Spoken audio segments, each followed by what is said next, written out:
Hotels right now in Africa are telling a story of sharp divergence, and it should serve as a sign of caution for other geographies as well. Africa has become one of the fastest growing tourist destinations, typically welcoming tens of millions of visitors annually and driving billions in revenue. But here's the thing, Lighthouse's data reveals a stark truth. Different hotel classes are feeling things very differently. And today on Lighthouse Quick Takes, we are dissecting a fascinating market correction that is going on in Africa right now. For this analysis, we examined trailing 12-month average pricing by class for hotels in Africa over the last couple of years and looked at how TTM pricing has been growing or shrinking on a year-over-year basis. Now, this graph shows that hotel pricing in Africa overall has been undergoing a steep correction. Again, what we're looking at is how trailing 12-month pricing has increased or decreased each month on a year-over-year basis. Now, just over the past year or so, the TTM average for the aggregation of hotels across all of the star levels dropped from over $201 in August 2024 to $161 by August 2025, a decline of nearly 20%. But here's the thing, that aggregated number is deceptive. The pain felt by African hoteliers is not evenly distributed. The contraction we are seeing is much more concentrated in the budget tiers. Early in 2025, we can clearly see, for example, that the 3-star segment experienced a steep decline, which really was a significant driving force behind the overall aggregation of all star levels being heavily dragged down to the levels we're seeing. In stark contrast, luxury 5-star properties have been largely insulated. Their rates remained relatively stable through August 2025.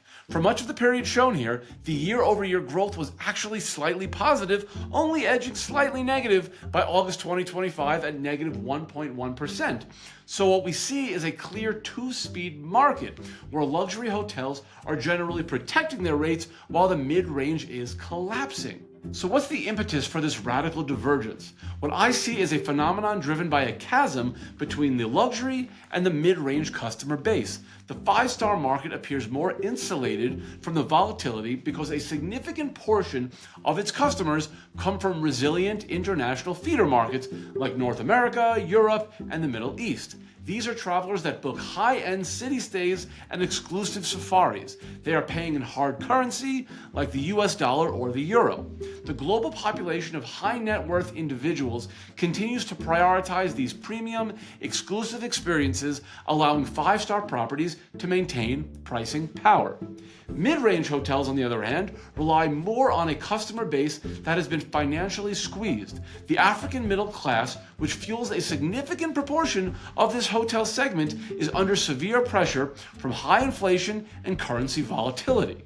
Moreover, we are seeing visa restrictions that remain notoriously difficult for African travelers, severely constraining crucial intracontinental business and regional leisure travel. We of course also see some budget-conscious international travelers are opting for cheaper, value-driven alternatives like short-term rentals, putting more downward pressure on the middle-tier hotel stock. This is a trend worth casting some light on because it could be viewed to an extent as a blueprint for middle-class vulnerability in other regions and other countries.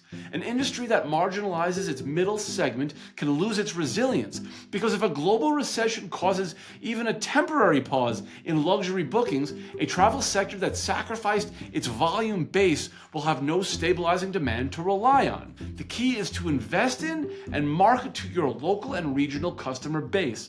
This is your safety net that can serve as a buffer against volatile international leisure markets. And remember, market averages can be deceptive, as we see here. By tiering your rate strategies to match the demands of each specific property class, you gain a critical market advantage. Thank you so much for joining me as always. My name is Blake Reiter, and we will see you next time on Lighthouse Quick Takes.